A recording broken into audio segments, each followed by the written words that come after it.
forte. No final da semana passada eu estou me recuperando. Fica tranquila, você não vai pegar nada, é alérgico. Fica tranquilo.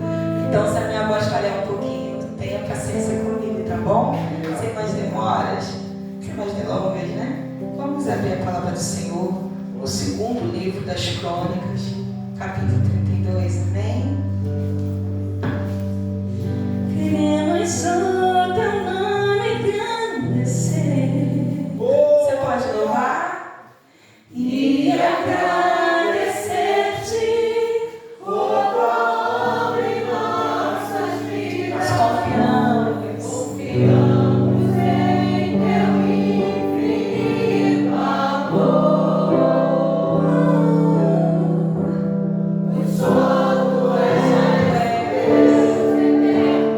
sobre toda a terra e céus.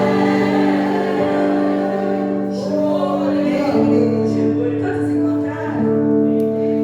Diz assim a palavra do Senhor no primeiro versículo, primeiro livro das Crônicas, capítulo 32. Diz assim: depois dessas coisas e dessa fidelidade veio Senaqueribe. Você pode repetir comigo? Vou esperar.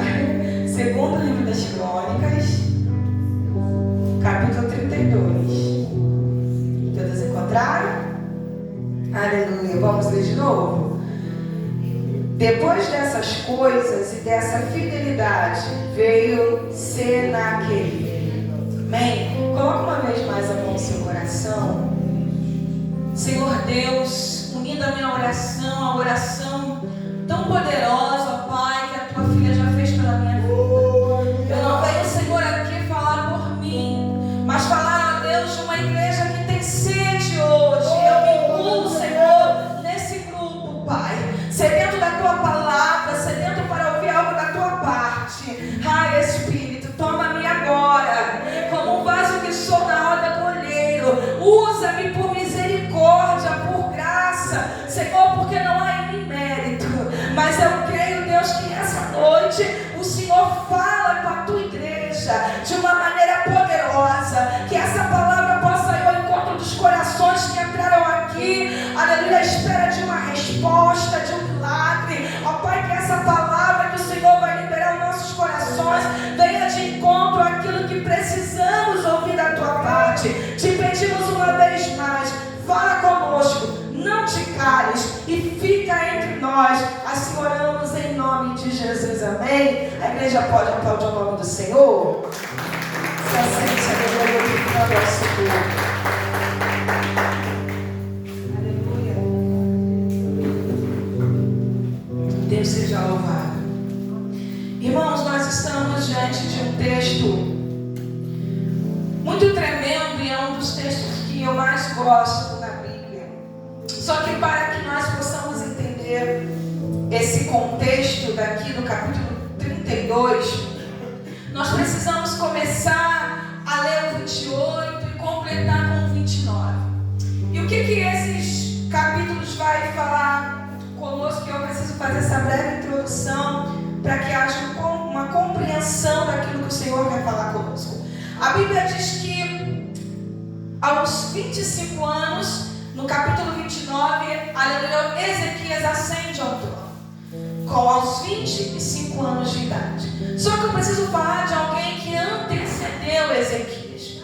Aleluia, Ezequias era filho de um rei chamado Acais, um homem intitulado pelo autor da Bíblia como um homem ímpio. Esse homem foi um homem terrível, um homem que trouxe para o meio do povo de Deus, aleluia, a iniquidade. Esse foi um homem que destituiu a adoração ao Deus de Israel. Este homem é um homem mau, um homem obstinado em fazer o mal. Este homem começou a seguir a deuses de Baal. Esse homem começou, aleluia, a fazer tudo aquilo que era contrário à vontade do Senhor. Ele fecha o templo e ele agora institui um novo culto, um novo lugar de adoração, que é altares ilegítimos que são colocados diante dos montes ao redor, aleluia, de Judá. A Bíblia vai dizer que este homem que vai pecar, mas vai levar o povo de Deus a pecar também. E é muito triste quando não só alguém peca, mas induz alguém também a pecar. E esse homem agora, ele está induzindo uma nação inteira, que foi separada por Deus.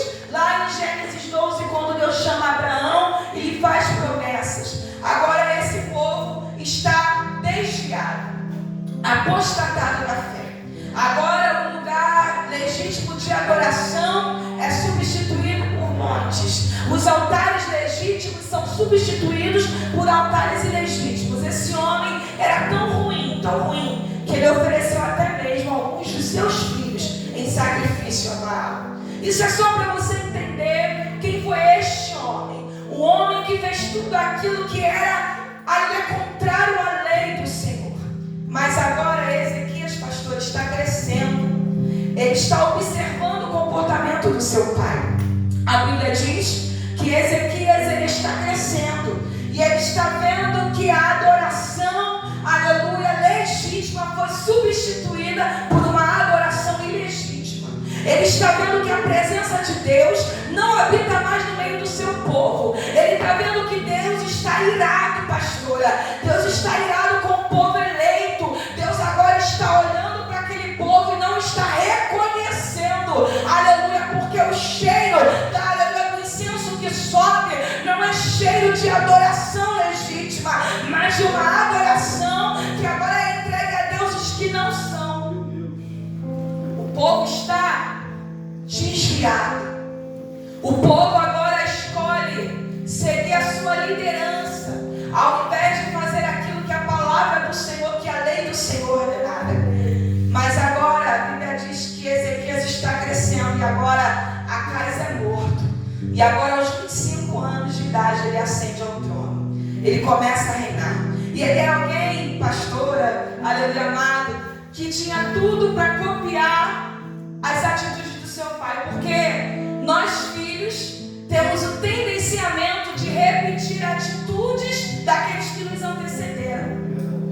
Muitas vezes hoje, depois de ser mãe, eu me pego tendo algumas atitudes com meu filho que eu nunca imaginei que teria, não para o mal, mas algumas formas de chamar a atenção, de corrigir. E às vezes eu me pego repetindo algumas coisas que minha mãe fazia no passado comigo. Só que quando nós trazemos para nós coisas boas que nos fizeram bem, somos vitoriosos. Mas muitos de nós repetimos e trazemos conosco traumas que sofremos no passado, por não ter talvez tido uma criação, aleluia, que aos olhos do Senhor teria sido algo correto. Quantos de nós recebemos a Jesus já com alguma idade?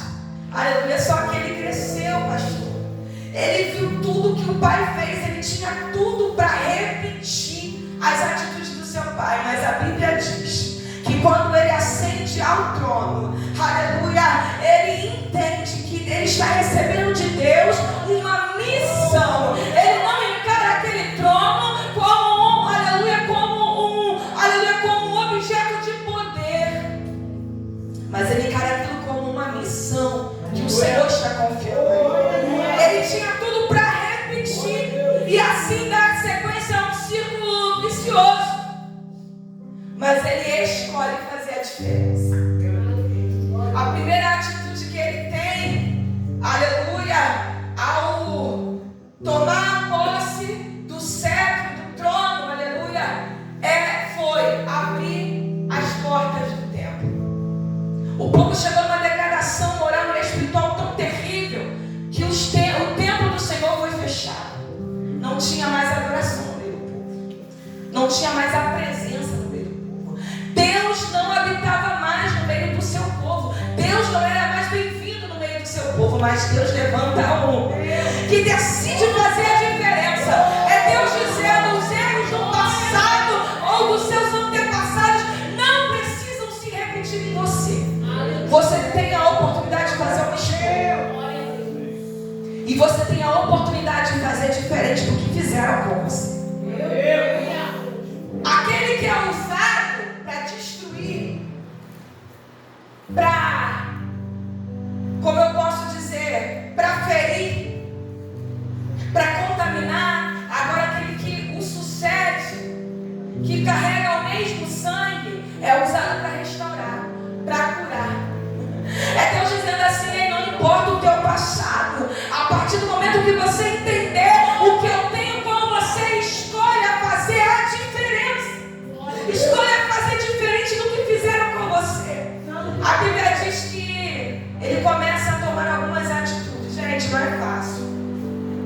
povo está desviado. O povo não quer comprometimento. O povo agora está vivendo uma vida de facilidade na sua carne, no seu ego. Mas ele entende, eu tenho uma missão para cumprir e eu preciso cumprir. Ele não encara aquilo como um plano de poder, mas como uma missão dada a Deus a ele. E ele começa a tomar algumas atitudes. Ele abre as portas da casa do Senhor. A Bíblia diz que ele ordena aos levitas e sacerdotes que se santificassem, porque ele entendia, não era de qualquer maneira. Foi muito tempo de apostasia. Agora tinha que começar, aleluia, do jeito certo, que é se purificando, removendo as imundícias, não só na própria vida, mas do templo. Porque o templo do Senhor tinha sido profanado. Ele agora começa a ser usado como um canal de Deus, um instrumento para restaurar a adoração. É alguém que agora se compromete com a verdade, se compromete com uma missão, se compromete em servir ao Deus vivo. Ele é alguém que entende que Deus não colocou ali à toa, Deus tinha um propósito para ele. E muitas vezes você não entende porque certas coisas chegam na sua mão. Ei, não reclama, entenda, há um propósito de Deus.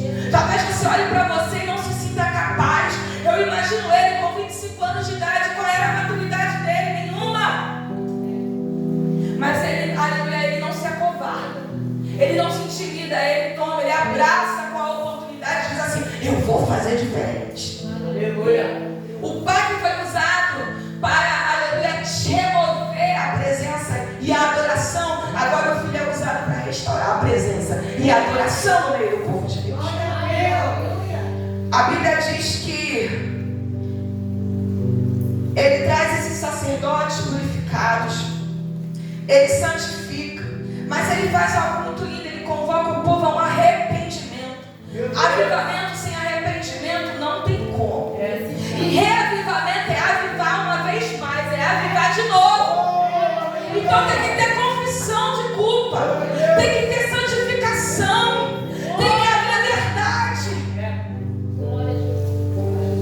E eu vou te contar um segredo. A Bíblia diz que os levitas se santificaram de coração reto, de coração aberto, mas muitos sacerdotes não queriam se santificar. Não foi da noite para o dia que eles entenderam o chamamento.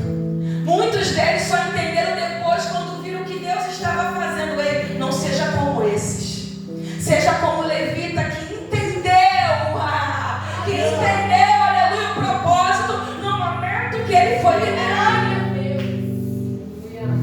E às vezes nós queremos esperar para ver, não, se der certo eu vou. Não, se isso aí que a pastora inventou, vamos dizer assim, der certo, eu entro, mas enquanto não dá, vou ficar doida, vou ficar observando.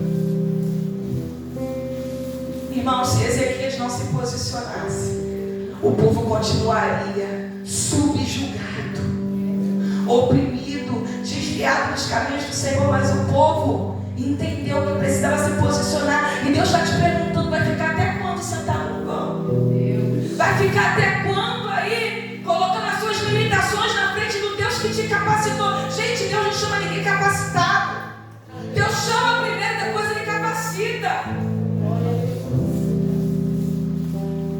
Quando Deus me chamou, meu irmão, não havia nem capacidade nenhuma. Como eu corri nesse negócio de pregar?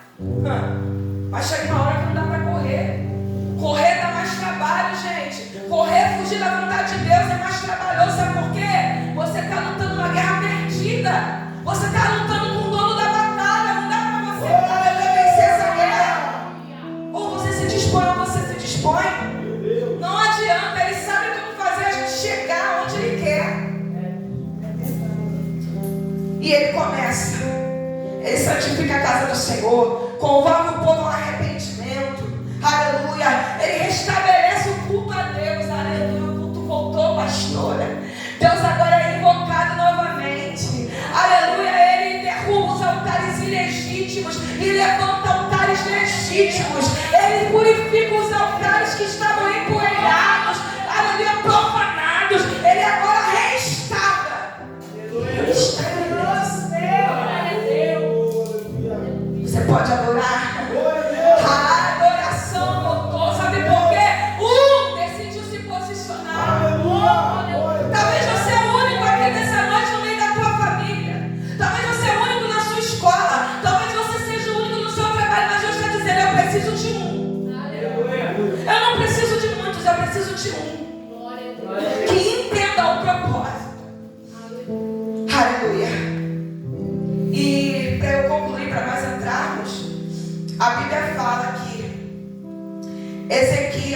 vai também restabelecer algo que era muito importante. Gente, o povo quando se desvia, e muitos contemplamos aqueles que se desviam no caminho do Senhor, eles perdem a identidade. Chegou a um ponto tão difícil que eles deixaram de comemorar, de celebrar a Páscoa. É o maior simbolismo para eles, é o símbolo da libertação, é o símbolo do livramento, é o símbolo de um Deus que tira um povo escravo e leva para uma terra, aleluia, que emana leite e mel. Mas eles chegaram a um grau tão baixo, tão triste, que a Páscoa não era mais comemorada, pastora. Por quê? Porque para comemorar tinha que ter santidade. Não tinha como. Aleluia. Mas agora eles restabelecem a Páscoa. O maior simbolismo é trago de volta. E é lindo porque Ezequias não liga que quer para si. Porque ele liderava Judá, a tribo do sul. Mas existia a tribo do norte de Israel. E quando ele decide fazer a Páscoa, ele chama todos. Tribo do sul, tribo do norte, suas tribos, ele chama a todos. Porque avivamento, que é avivamento, ele não é só para mim, mas aquilo que Deus faz em mim, eu preciso liberar sobre a vida de outros. Se você só guarda para você, como que esse algo vai reverberar? Como que Deus vai trabalhar? Não. O que Deus liberou sobre a minha vida, eu preciso liberar também sobre a vida de outros. Dizer, vai, faça discípulos, vai, avance. E ele convoca e uma parte vem, outra não, mas uma parte vem. E eles começam a entender que não dava tempo de se santificar, mas ele sacrifica se colocando na brecha pelo povo. O rei um dia abriu uma legalidade, mas agora nós levamos um rei que fecha a legalidade. Que foi aberta para o inferno. Deus quer te usar para fechar legalidades. Legalidades que estão abertas na tua família. Legalidades que de antepassados têm acontecido, vícios, situações na sua família que têm se repetido. Deus quer te usar para findar esse ciclo. Aleluia. E trazer um novo tempo para a sua família, para a sua vida, para a sua história. Ele agora traz aqueles que atendem e ele sacrifica se colocando na brecha por entender que não dava tempo do povo se santificar. E agora eles começam a comemorar. E eles emendam numa outra festa chamada Festa dos Pães Asmos. E ali eles continuam por mais 7 dias. É um verdadeiro avivamento. Aleluia. É uma coisa mais linda. Mas agora eu vou chegar onde eu queria. Aí chega o capítulo 32, pastor. E depois dessas coisas e desta fidelidade veio Senaqueribe. Meu Deus, glória a Deus. Nós temos o tendenciamento de achar que porque fazemos alguma coisa para Deus, porque nos lançamos na obra do Senhor, porque somos fiéis ao Senhor, estamos livres de passar pelo momento da dor, do luto,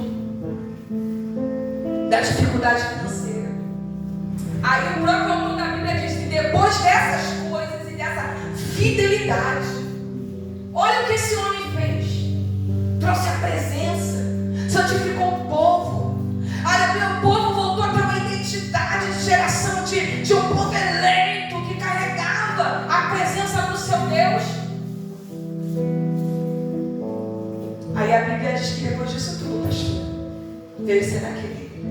Senaqueribe não veio quando estava tudo do jeito que o diabo gostava, mas ele escolheu um momento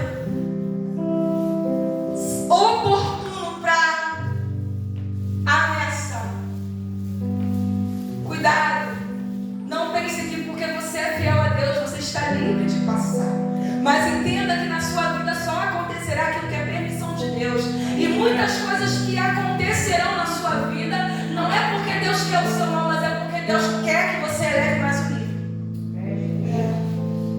E para nós sermos elevados de níveis, precisamos ter o que? Experiência. E para ter experiência, a gente precisa passar pelo quê? Pelo processo. Meu Deus. Quando você vai no mercado comprar o trigo, um pacote de trigo, o seu salgado, você está vendo ali o trigo pronto, mas para ele estar ali houve um processo. Esse trigo foi plantado, ele foi cultivado, ele foi descascado, ele foi batido, ele passou por todo um processo industrial. E muitas vezes nós queremos cortar os processos. Deus queria levar Ezequias de nível, mas ele precisava, aleluia, entender que ele precisava passar por aquele processo. Deus permitiu para que, aleluia, para que ele entendesse que tudo que Deus estava fazendo na vida dele não era por causa dele, Ezequias, mas para a glória de Deus. E tem hora que Deus tem que fazer certas coisas com a gente, que é para a gente entender o nosso lugar de servo, senão a gente se enche, esquece um pouquinho daquilo que Deus faz, e Deus permite. Aí agora chega a ser naquele, ele envia seus mensageiros.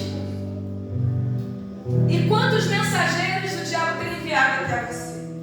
Os mensageiros da desgraça, os mensageiros da afolação. Eles chegam nos muros e começam a bradar, e parafraseando, dizendo: não adianta, porque eu sou Senaqueribe, já derrotei todas as nações, seus deuses reduzir a pó, e quem é o Deus de vocês para que ele possa fazer alguma coisa? Vou derrubar, vou destruir, vou fazer, vou acontecer mesmo. E a palavra do Senhor vai dizer que ele ameaça. Mas eu acho lindo que a atitude de Ezequias ao receber essa notícia é: o texto de Isaías 36 e 37 diz que quando os homens responsáveis recebem essa notícia para transmitir a Ezequias, eles já chegam, um cronista e o outro que eu agora me falhou a memória, eles já chegam diante do rei com as suas vestes rasgadas. Pastor, a gente está falando de uma nação que naqueles tempos era a segunda maior potência mundial. Eu estou falando de 701 a.C. Seu exército era pelo menos 185 mil homens. Eles tinham, aleluia, tudo que era de última tecnologia para aquele tempo em termos de armamentos bélicos. Quem era Judá diante de um exército assim? Quem era Ezequias diante de um rei assim, que subjugou tanta gente? Então agora é justificado que o cronista chegue com as suas vestes rasgadas, desesperado e passando a notícia para o rei. Mas a Bíblia diz que a primeira atitude do rei foi tomar conselho, criar atitudes em criar estratégias e orar. Se você vai em Isaías diz primeiro que ele orou. Aí as crônicas diz que primeiro ele tomou conselho. Eu fico com Isaías, tá? A Bíblia não se contradiz, mas a maneira como eles colocam ali. Então eu entendo que a prioridade dele foi o quê? O que nós fizemos aqui? Porque não tinha o que fazer. Ele só poderia tentar se proteger, ele não tinha como atacar. Então ele entendia que por mais que ele fosse rei poderoso, retesse nas mãos o poder, ele entendia que ele dependia de um rei que era mais poderoso do que ele.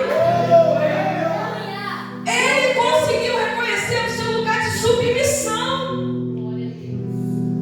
E a primeira atitude dele, pastor, é orar. Rasga as vestes, põe cinza, vamos orar. Aí ele reúne os seus príncipes, começam a conversar e a discutir, porque a oração gera estratégia. Sabe por que muitas vezes você está perdendo essa guerra? Porque você não está criando estratégias na oração. Você está fazendo do teu jeito, da tua maneira. E muitas vezes o teu jeito, a tua maneira não é o jeito que Deus quer trabalhar. Então a oração ela é para nós como que, aleluia, como um guia. Ela é como um manual. Porque Deus vai gerando no nosso espírito coisas que só através da oração nós podemos acessar. Agora ele cria estratégias. E ele começa a entender que o poder estava nas mãos do Senhor. E eu acho lindo porque Isaías diz que ele, ao criar estratégias e começar a agir, ele acalmou seu coração. Ele sentiu que Deus estava com ele. Na lógica humana, possível. Mas na ótica de Deus é sobrenatural. Não dá para andar com Deus querendo viver no natural. Você tem que entrar no sobrenatural, senão você não vai entender nada. Senão nada vai acontecer. A gente está uma de maluca mesmo, de doida, dentro de casa, Salmo 91, orar. Jesus, né? Tem que dar uma de doida. E se ele não orasse? E aí eles começam a criar algumas estratégias. E algumas dessas estratégias que ele começa a criar é fortificar os muros, fortificar as partes que estavam quebradas no muro. Ele começa a produzir armamentos velhos como lanças, como espadas. Ele começa a entender que é o sobrenatural e ele é que agindo, é o sobrenatural e ele é que agindo. Aí eu acho lindo que eu começo a concluir com vocês. Aí a Bíblia diz, pastor, que a ameaça está terrível. Vou fazer, vou acontecer. Quem é o seu Deus? Aí eles estão acampados em Laquis, um pouco distante. Ezequias fecha as fontes externas. E ele fala assim, por que eles viriam aqui e achariam tantas águas? Eles poderiam envenenar as águas e assim o povo morrer envenenado, assim como seria um recurso de fácil acesso para o exército dele. Então por que deixarem tanto as fontes? Aí esse cenário é um cenário de guerra, de ameaça, de levante mesmo, porque não tem o que fazer. Aí tem um salmista olhando para tudo isso, pastor. E ele está escrevendo um salmo assim, ele está olhando para tudo que está acontecendo. Aí ele está escrevendo assim, ó, a ameaça está grande, né? O levante está grande, nós não podemos contra eles. Aí ele está olhando assim, mas Deus é o nosso refúgio e fortaleza. Socorro bem presente na tribulação, pelo que não temeremos, ainda que a terra se mude. Ele está olhando o cenário da impossibilidade, pastora, mas está entendendo que diante da impossibilidade existe um Deus que faz milagre. Existe um Deus que opera. Existe um Deus que pode fazer. E aí ele continua enviando mensageiros. Vou fazer, vou acontecer, vou matar, vou destruir. Estou falando em hebraico mesmo, que é para vocês entenderem e ficarem apavorados. Aí ele fala, pelo que não temeremos, ainda que a terra se mude, ainda que os montes se transportem para o meio dos mares. Aí agora, as fontes foram fechadas. Quem vem fora dos muros não tem acesso à fonte. Mas quem está dentro, a Bíblia diz que, os historiadores dizem que ele faz um aqueduto que vai ligar essas fontes externas subterraneamente até o tanque de Siloé. Então, fora não tem provisão, mas dentro tem água. Aí ele está escrevendo assim, ó, há um rio cujas correntes alegram a cidade de Deus, o santuário das moradas do Altíssimo. Deus está no meio dela, não será abalada. É você entender que há situação na vida da gente que a gente tem que apelar para o sobrenatural e crer. E criar em Deus estratégias necessárias, porque por mais que ele estivesse fazendo tudo aquilo, pastora, pela lógica humana era uma batalha perdida. Mas ele não andava pela ótica humana. Ele não andava por vista, ele andava por visão. Ele sabia o Deus que ele servia. E a Bíblia diz que quando isso tudo está acontecendo, Deus libera um oráculo, uma palavra profética na boca do profeta Isaías e diz que, aleluia, parafraseando, que ele entregaria a vitória nas mãos do povo de Deus. E sabe o que ele faz? Tem momento que a gente só pode crer. Glória a Deus. Tem momento que não dá para fazer nada além de crer. Não vemos nada, não tem possibilidade, mas nós temos que crer. Aí a Bíblia diz que eles estão orando, estão se humilhando.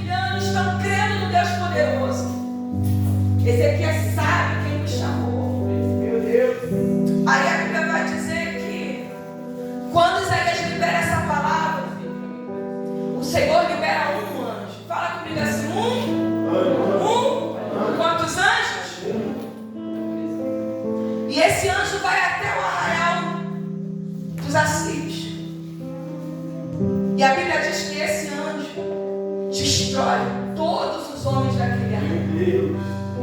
Aí quando chega de manhã, Ezequias manda alguns homens, alguns soldados irem lá espiar o acampamento do inimigo.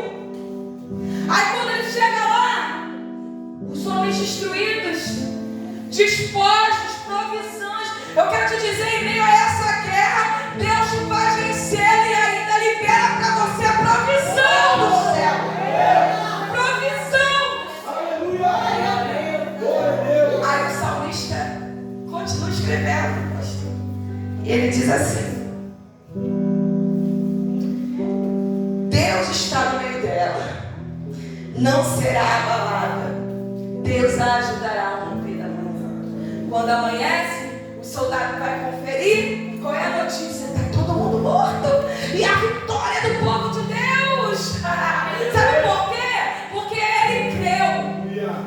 Ele entendeu que não era sobre ele, mas sobre um Deus. Será que ele não desafiou Ezequias apenas? Ele desafiou o Deus dos deuses, o Senhor dos senhores. Então aquilo que está na tua vida não é sobre você, mas sobre o que você carrega. Sobre o Deus que você serve. E tem gente que se levanta, mas não está se levantando contra você, está se levantando contra o Deus de Israel. Oh, e ele entende. Ele entende que por mais que ele tivesse o poder, ele precisava se dobrar diante daquele que retém todo o poder. E eu quero te dizer, querido, essa guerra aí você não vai vencer se você não chamar Deus para ela. Você não vai vencer essa guerra se você continuar fazendo do teu jeito. Deus está querendo dizer para você: olha, nessa hora é momento de você rasgar suas vestes, não fisicamente, mas o seu coração, e se colocar diante da vontade dele, diante do que ele quer da sua vida, diante do que ele tem para você. Ezequias só venceu porque ele entendeu. Ele poderia ser o rei, mas ele, aleluia, servia ao rei dos reis. Ele poderia ser um homem, aleluia, bem aparelhado, mas ele servia ao Senhor dos exércitos. Então, irmãos, não é sobre nós, mas sobre o que carregamos. Essa pessoa que quando você passa pelo rosto para você, não é sobre você, é sobre o que você carrega. Você carrega a glória de Deus. Aí eles continuam glorificando a Deus, dizendo: as nações se embraveceram, os reinos se moveram, mas ele levantou a sua voz e a terra se derreteu. O Senhor dos exércitos está conosco, o Deus de Jacó é o nosso refúgio. Aí ele chama o povo ouvinte: contemplai as obras do Senhor, que desolações tem feito na terra. Ele faz cessar as guerras até o fim da terra, quebra o arco e corta a lança e queima os carros do fogo. Aquietai-vos. Olha o segredo: aquietai-vos e saber que eu sou Deus.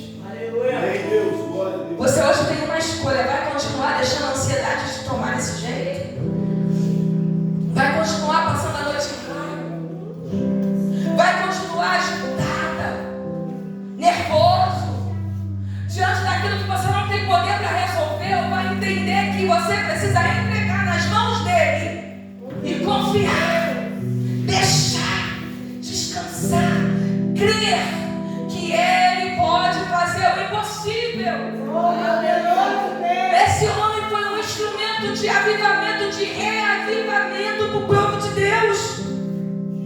Mas ele também precisou passar por batalhas. Ele também precisou ser provado para entender que ainda que Deus permitira que ele estivesse no trono, mas quem mandava era o Senhor. E depois na tua vida que você está nessa guerra achando que manda em alguma coisa, que pode dizer não, ele está dizendo entrega. Aleluia. Meu Deus. Glória a Deus. Se coloque de pé. Aleluia. Glória a Jesus. Glória a Jesus. Glória a Deus.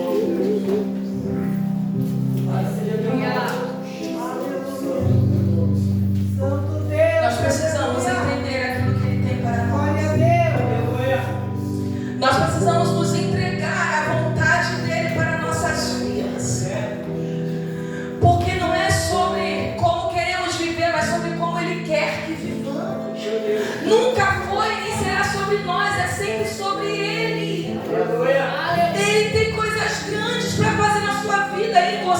através de você, por você, mas você precisa entender o que você precisa entregar. Meu Deus. Você precisa entender em quem você precisa realmente confiar. Porque às vezes você ora aqui, a gente é assim, pastor. A gente ora, mas a gente não confia. Já vai conferir. E fica naquela indecisão. Não. Deus quer que você creia. Diga para o irmão, creia somente. Creia somente. Diz assim para ele, entrega somente. O que o Senhor quer que você entregue nessa noite? O que para você é difícil, Deus tem te dito para você assim, ó, eu quero que você me entregue. Glória a Deus. E você tem retido. Santo Deus. Talvez Deus queira que você tome posse desse carro que já foi entregue a você e você fica se esquivando. Talvez Ele quer que você entregue de coração o controle nas mãos do Senhor. Talvez Ele quer que você confie tão somente naquilo que um dia Ele prometeu.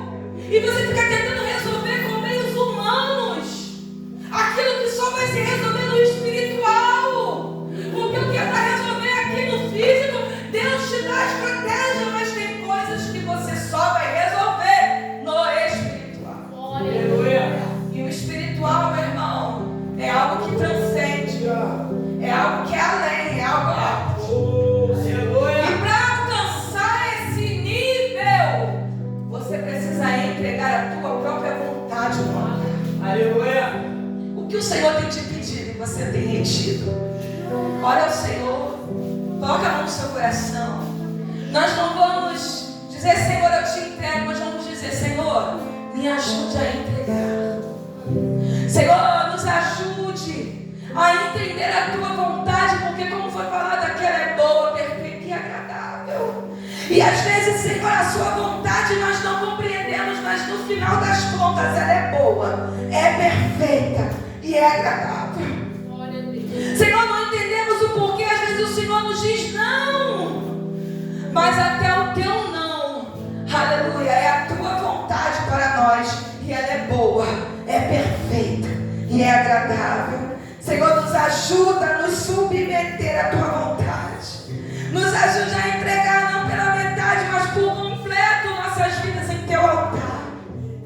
Nos ajuda a confiar, Senhor, como Ezequias, que por mais que sejamos dotados de algum conhecimento, de algum poder aquisitivo, precisamos entender que diante daquele que pode tudo, nós precisamos nos dobrar. Precisamos entregar os nossos corações aflitos, aonde a ansiedade, a síndrome do pensamento acelerado, a depressão tem tomado conta, porque não conseguimos, Deus, entregar ao Senhor.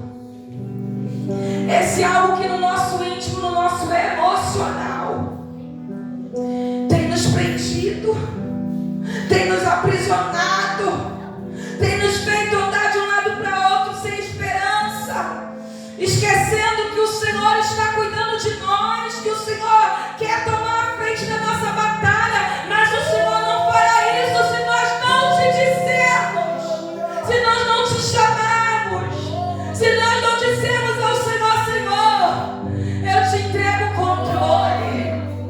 Senhor, aleluia, eu entrego a minha vontade no teu altar. Nos ajuda, porque para nós é difícil, Senhor, entender algumas vezes, Deus, aquilo que o Senhor requer de nós. Nos ajuda a alcançar o nível de que, ainda que não entendamos, sejamos capazes de entregar. Oh Deus, eu oro para que o Senhor dê força para o meu irmão, para a minha irmã que aqui está, para essa jovem, para esse jovem, esse adolescente que está cheio, Senhor, de dilemas dentro de si. Oh, aleluia, um verdadeiro caldeirão fervilhante, aleluia, de ansiedade, preocupações. Ah, Espírito, vem sobre nós.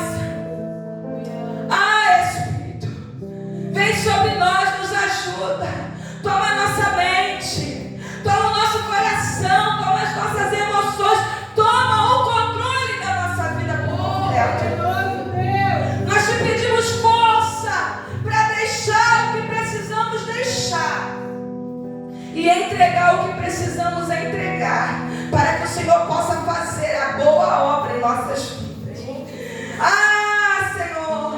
Ezequias venceu porque ele entendeu.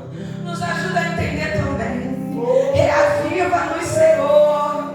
Reaviva-nos, Senhor. Andamos ansiosos, correndo de um lado a outro, de um lugar para outro, Senhor. E esquecemos que nós temos o maior recurso, Senhor, que é o quarto, a oração, a intimidade contigo, Pai. Oh, o nosso dia a dia tem sido tão corrido. E Ele tem roubado de nós o prazer do quarto, o prazer do tempo com o nosso Deus. Mas nos ajuda, Senhor, essa noite a romper com essas barreiras. Oh, Espírito, alcance os nossos corações. Como o Senhor fez no passado, no meio do teu povo, faz em nós. Reaviva-nos, ó Deus. Reaviva-nos, ó Deus. Oh, Senhor, um avivamento de dentro para fora. Um avivamento onde haja arrependimento, confissão, aonde sejamos capazes de deixar o que precisamos deixar, de entregar o que precisamos entregar. Nós te pedimos, nos ajuda, porque é bem verdade que somos tão limitados e pequenos diante do Senhor. Mas, Senhor, basta uma palavra sua, basta um toque do Senhor.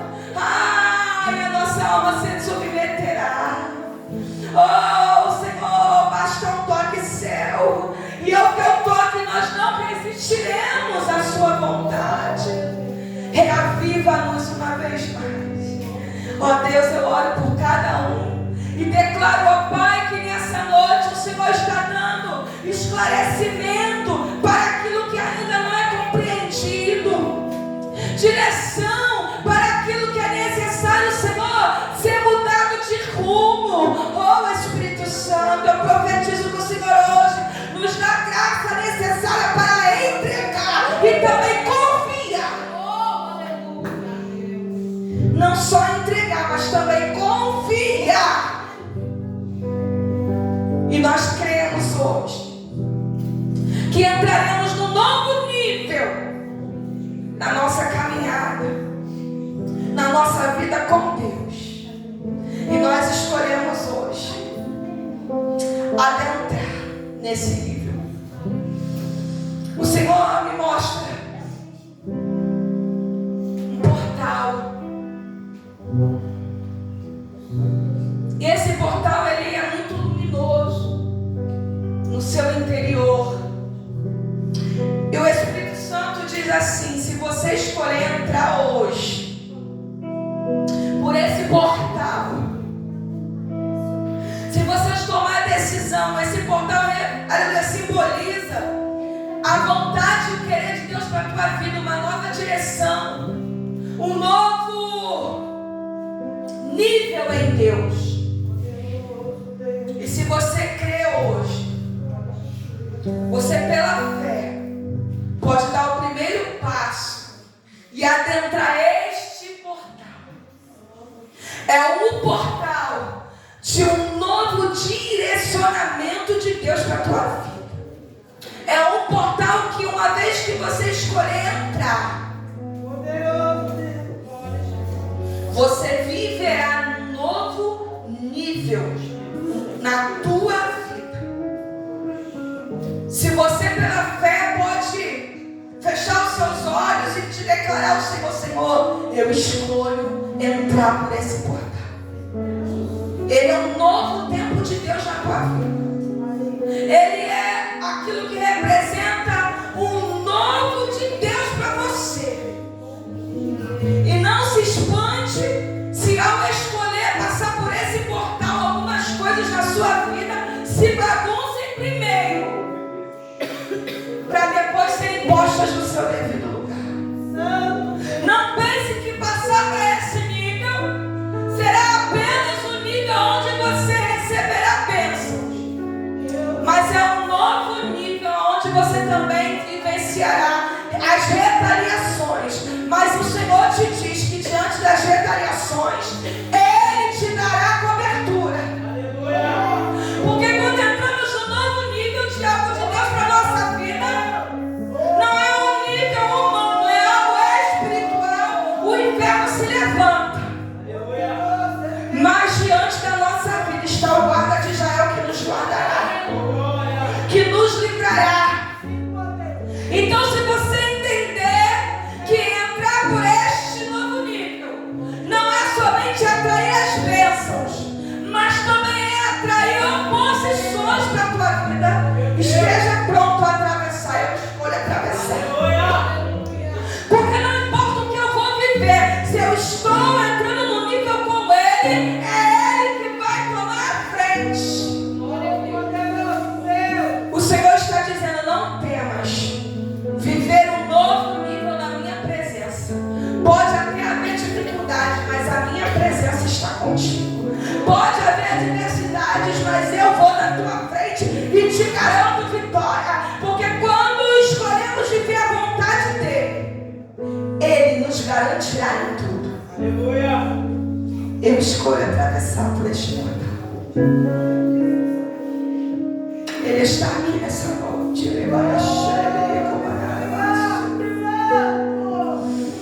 E Ele está hoje te perguntando: você quer adentrar? Dê um passo. Adentre por esse novo nível e você verá, aleluia, com grandes coisas Ele fará na tua vida.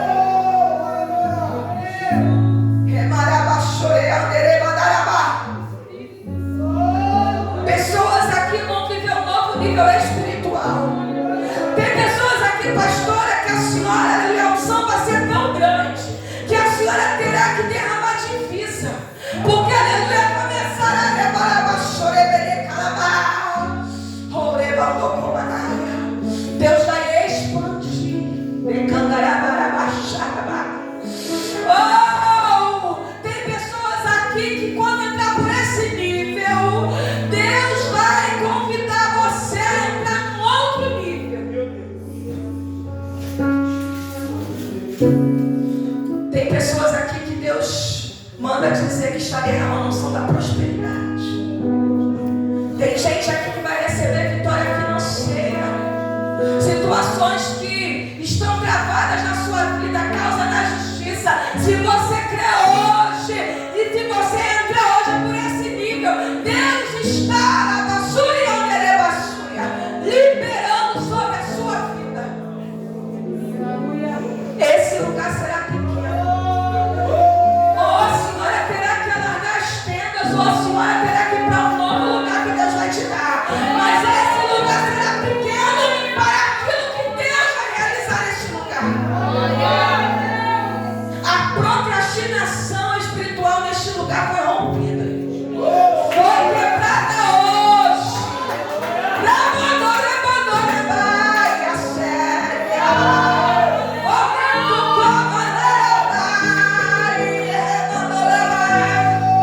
Há um novo de Deus aqui sendo liberado sobre esta casa.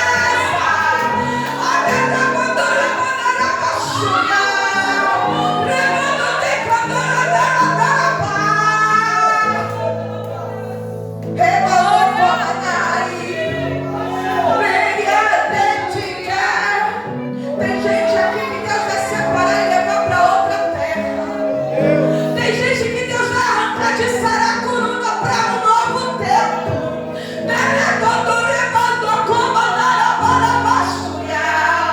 E tem gente que sabe, está correndo desse negócio, mas Deus disse: não adianta, eu vou fazer. Remanda cerca, pastora. A senhora tem aqui no meio. A senhora tem pastoras aqui também. Ainda não foram ungidas, mas que tem esse chamado. Tem pessoas aqui que Deus tem chamado para o ministério e tem corrido. Porque tem medo, porque sabe do que vai passar. Mas não tenha medo de ser um obreiro na casa do Senhor. E a gente aqui que Deus vai chegar um momento na vida que Deus vai separar para pastorear também. Mas primeiro tem que passar pelo processo. Oh Espírito Santo de Deus, pastor.